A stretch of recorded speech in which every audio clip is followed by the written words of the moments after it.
Hi everyone, welcome back to my channel. Class 12 physics में एक बार फिर से आपका स्वागत है। और आजकल हम क्लास 12 फिजिक्स का 9th चैप्टर कर रहे हैं, जिसका नाम है ray optics and optical instruments. और इसमें हम आजकल पढ़ रहे हैं दर्पण द्वारा प्रकाश का परावर्तन। ठीक है, तो इससे पहले के लेक्चर में हमने कुछ टॉपिक्स किए हैं, जैसे दर्पण क्या होता है, परावर्तन क्या होता है, इमेज क्या होते हैं, दर्पण के कितने टाइप्स होते हैं, जिसमें हमने समतल गोलीय दर्पणों के बारे में पढ़ा। गोलीय दर्पण दो तरह के होते हैं, अवतल दर्पण और उत्तल दर्पण। और उसके बाद दर्पणों से संबंधित कुछ परिभाषाएं भी हमने देखी, और साथ में हमने चिन्ह परिपाटी भी पढ़ लिया है। तो आज हम उसी टॉपिक को कंटिन्यू कर रहे हैं, जिसमें हमारा आज का टॉपिक है दर्पण द्वारा प्रतिबिंब बनाने के नियम। तो आज इसे देखेंगे। पिछले वीडियो में जो कमेंट्स आए थे उसे हम इस वीडियो में सुधारने की पूरी कोशिश किए हैं। यदि फिर भी कोई कमी रह जाए तो प्लीज़ कमेंट सेक्शन में ज़रूर लिखिएगा। तो देर न करते हुए वीडियो को शुरू करते हैं। देखिए, दर्पण द्वारा प्रतिबिंब बनाने के 3 नियम हैं। ठीक है, दर्पण द्वारा प्रतिबिंब बनाने के 3 नियम हैं, जिसमें से एक साथ केवल 2 ही नियम प्रयोग किए जाते हैं। तो यहाँ पर लिख भी लेते हैं इसे। इसके 3 नियम हैं, जिसमें से एक साथ केवल 2 ही नियम प्रयोग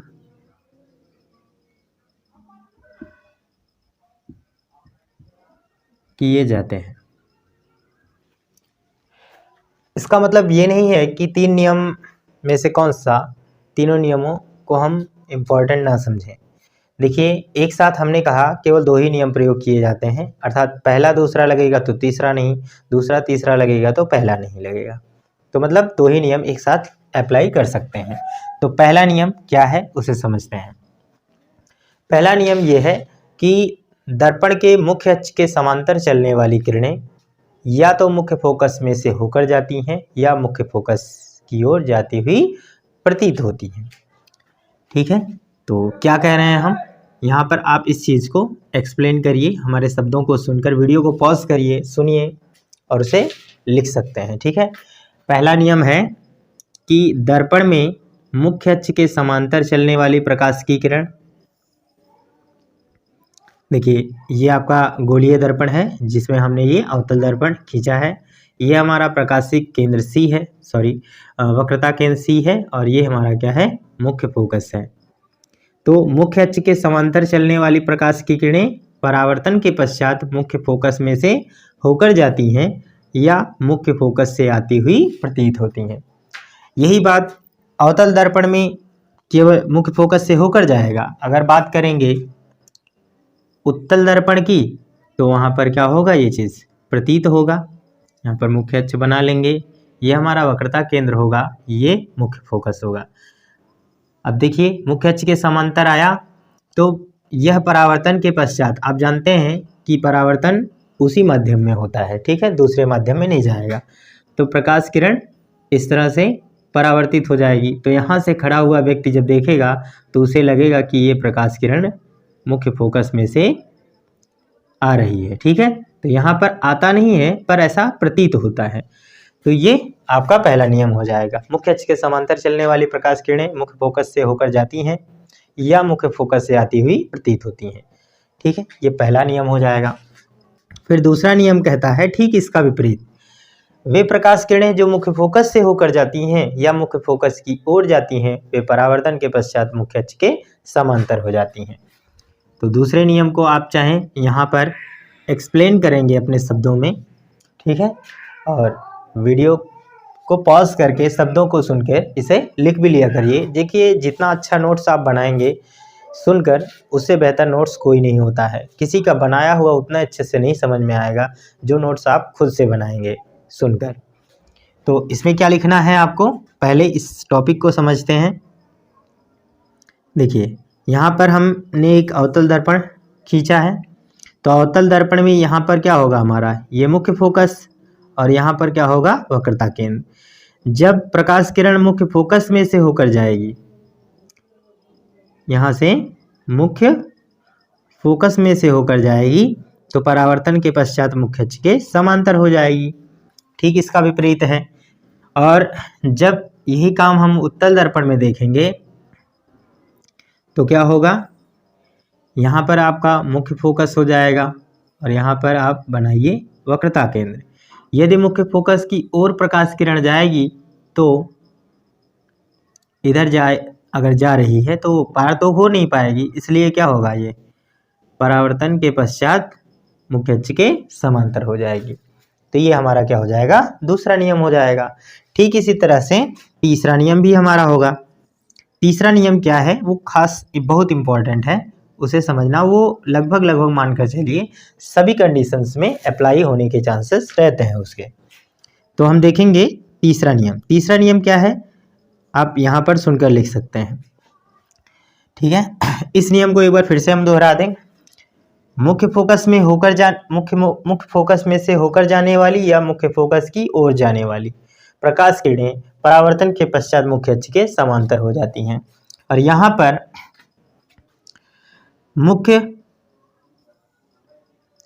पर ये कहना है कि वक्रता केंद्र में से होकर जाने वाली या वक्रता केंद्र की ओर जाने वाली प्रकाश किरण परावर्तन के पश्चात वापस उसी दिशा में लौट जाती है।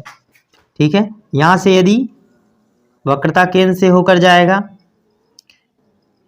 तो वापस उसी दिशा में क्या होगा, लौट जाएगा। ठीक है, और यही काम उत्तल दर्पण में देखेंगे तो ये हमारा F हो जाएगा और ये हमारा हो जाएगा C। तो अगर यहाँ पर थोड़ा सा इसे और बड़ा बना लेते हैं,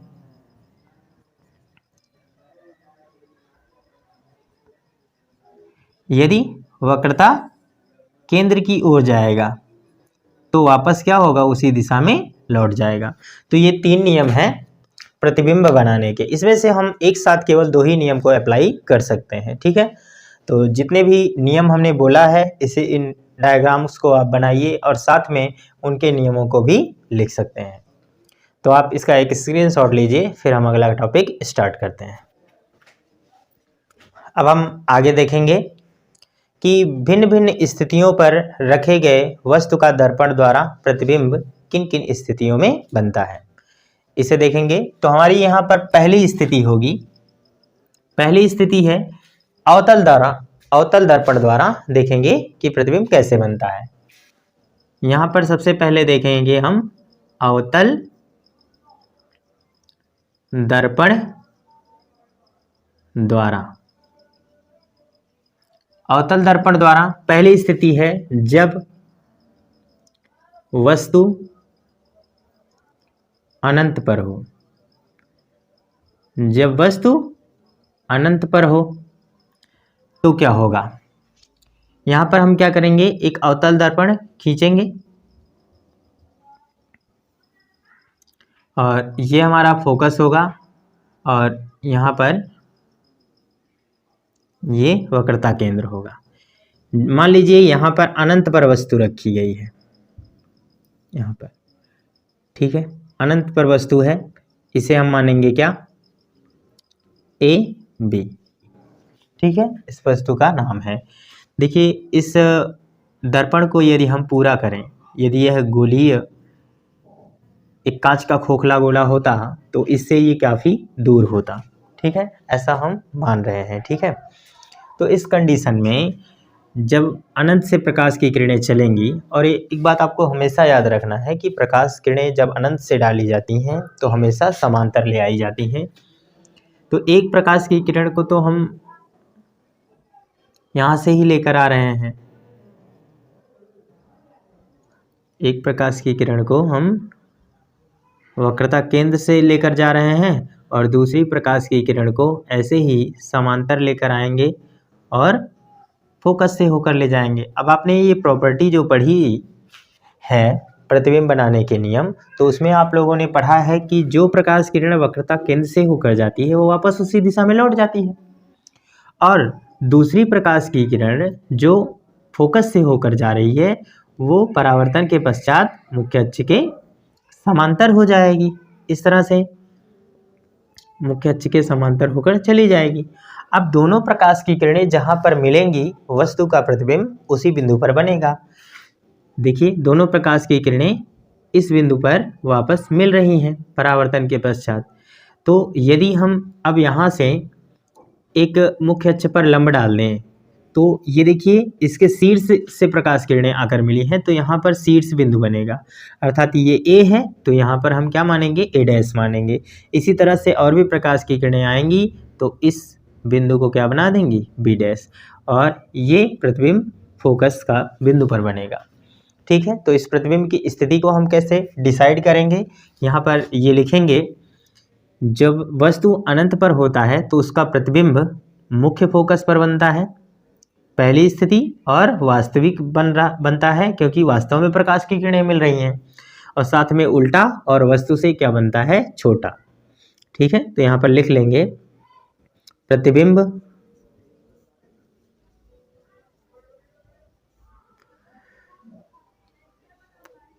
वास्तविक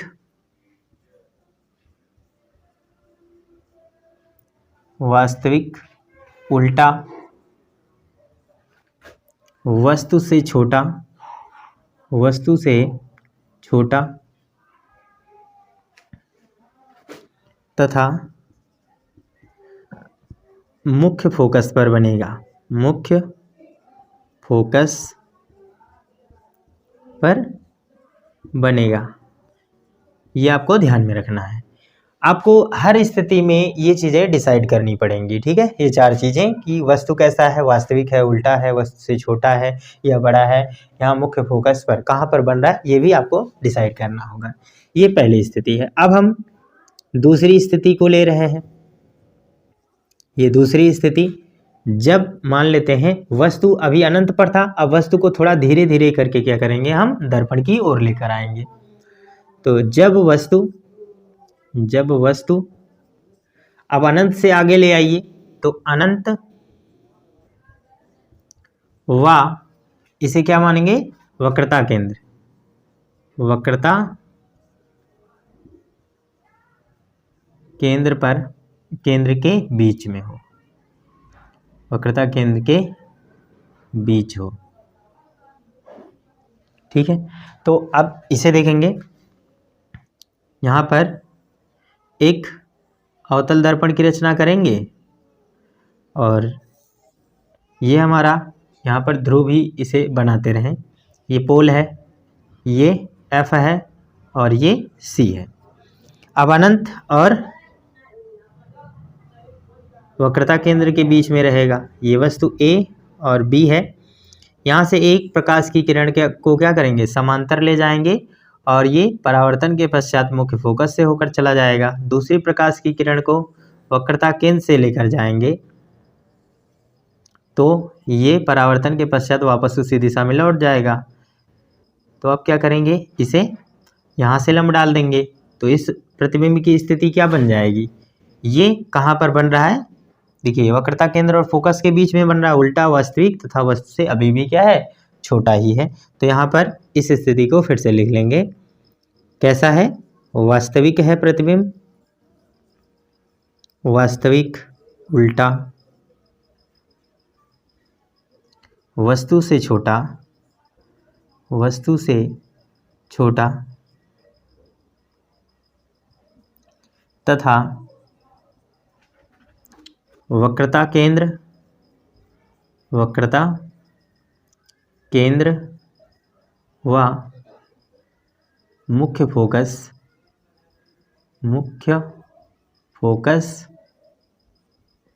के बीच, मुख्य फोकस के क्या है, बीच में हो जाएगा। अब इसमें हम क्या कर रहे हैं, एक तीसरी स्थिति ले रहे हैं।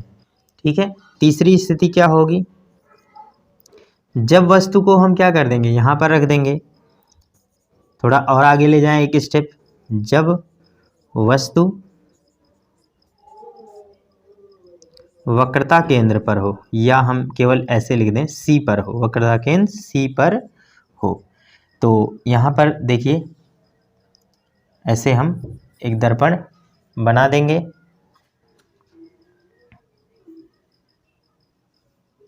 अवतल दर्पण ही बना रहे हैं क्योंकि हमने ऊपर पहले ही आपको बता दिया कि हम अवतल दर्पण द्वारा पहले कर रहे हैं। ठीक है, ये ध्रुव है, ये आपका F हो जाएगा और यहाँ पे C हो जाएगा। यदि C पर ही रख देंगे वस्तु को तो एक प्रकाश किरण समांतर ले जाएं और ये क्या होगा, मुख्य फोकस से होकर चला जाएगा। दूसरी प्रकाश की किरण को फोकस से होकर ले जाएं, फिर ये क्या हो जाएगा, मुख्य अक्ष के समांतर हो जाएगा।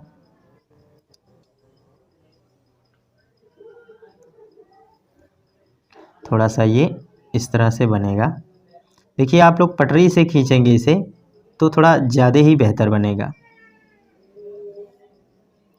ठीक है, तो ये कहाँ पर बन रहा है, अब वक्रता केंद्र पर ही बन रहा है और आप देख रहे होंगे कि यह वस्तु के ठीक बराबर ही बन रहा है।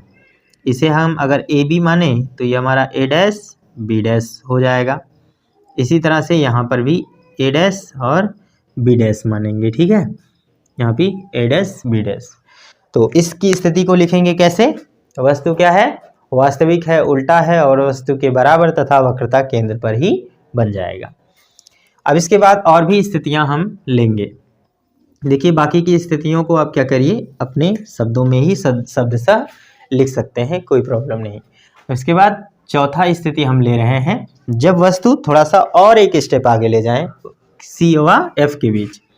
जब वस्तु वक्रता केंद्र सी व एफ के बीच हो, सी व एफ के बीच में होगा तो क्या होगा। यहां पर देखिए इस तरह से ये ध्रुव है, ये एफ है और ये क्या है, सी है। अब वस्तु को हमने यहां पर रख दिया, एक प्रकाश की किरण समांतर गई, फोकस से होकर वापस चली आएगी।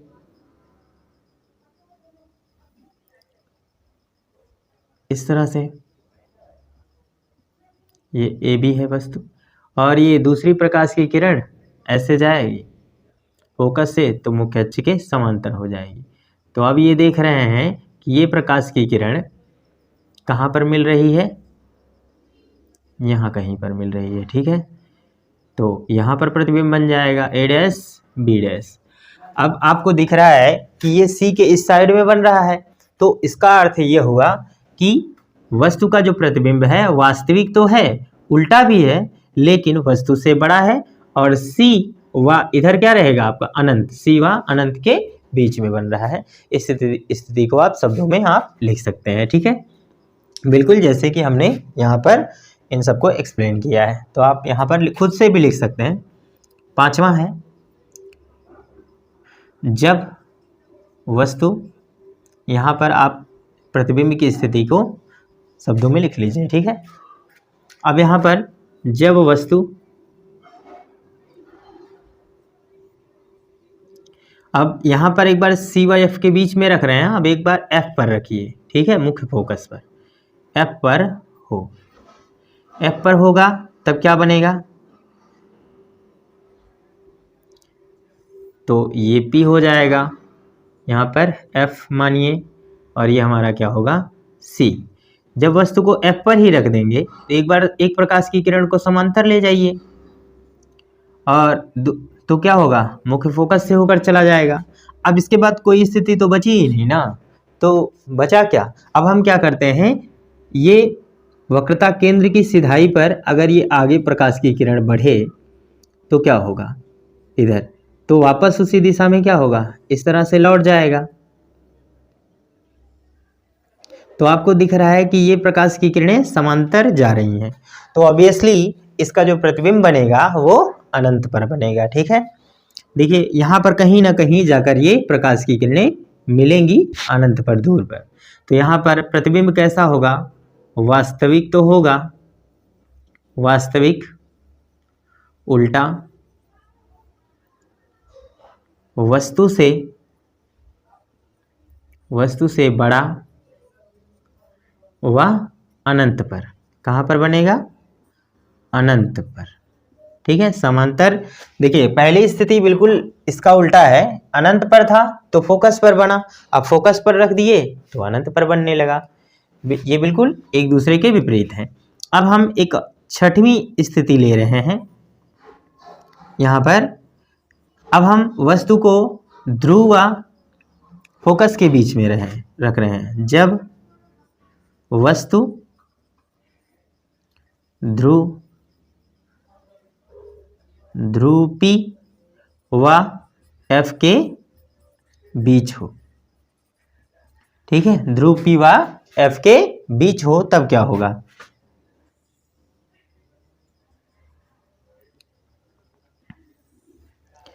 तब यहाँ पर ध्रुव, यहाँ पर है आपका F है, इसे F बना दे रहे हैं, ये C। अब यहाँ पर रख दीजिए तो एक प्रकाश की किरण को हम कहाँ से ले जाएंगे? समांतर। तो समांतर जाएगा तो आप जानते हैं कि यह फोकस से होकर चला जाएगा। और दूसरी प्रकाश किरण को हम क्या कर रहे हैं, ये थोड़ा सा आपको कम दिख रहा होगा तो वीडियो को जूम करके देख सकते हैं। ठीक है, तो यहाँ से जाएगा तो ये इधर वक्रता केंद्र से होकर चला जाएगा। अब आप इधर इमेजिन करिए कि ये जैसे जैसे दूरियां बढ़ रही हैं वैसे वैसे प्रकाश किरणों के बीच की दूरियां भी बढ़ रही हैं। तो आप इमेजिन कर सकते हैं कि ये प्रकाश की किरणें जैसे जैसे दूर हो जाएंगी वैसे वैसे एक दूसरे से दूर भी हटती जाएंगी, तो मिलने की संभावना तो कहीं है ही नहीं। तो इसलिए हम यहाँ पर एक काम करते हैं, प्रकाश की किरणों को, देखिए यहाँ से बैठा हुआ आदमी अगर इमेजिन करे तो ये प्रकाश किरणें कहीं इधर से आती हुई प्रतीत होंगी, और इसे भी हम अगर आगे बढ़ा दें तो ये दोनों प्रकाश की किरणें कहीं यहाँ पर मिलती नजर आएंगी। ठीक है, तो अब ये प्रतिबिंब यहाँ पर बनेगा। ठीक है, अब ये प्रतिबिंब वास्तव में नहीं बना हुआ है, ऐसा हमें आभास हो रहा है कि प्रकाश किरणें वहाँ से आ रही हैं। तो हम ये मानेंगे कि यह प्रकाश किरणें जो आ रही हैं, आती हुई प्रतीत हो रही हैं, ये प्रतिबिंब कैसा बना रही हैं? आभासी। ठीक है, तो कैसा बना रही हैं? आभासी। अब उल्टा नहीं है, नीचे की तरफ नहीं है, सीधा है। आभासी है, सीधा है, वस्तु से बड़ा है, वस्तु से बड़ा, और दर्पण के पीछे। कहाँ पर बन रहा है? दर्पण के पीछे, दर्पण के पीछे बन रहा है। तो इस तरह से हम अपने इस टॉपिक को समझ सकते हैं।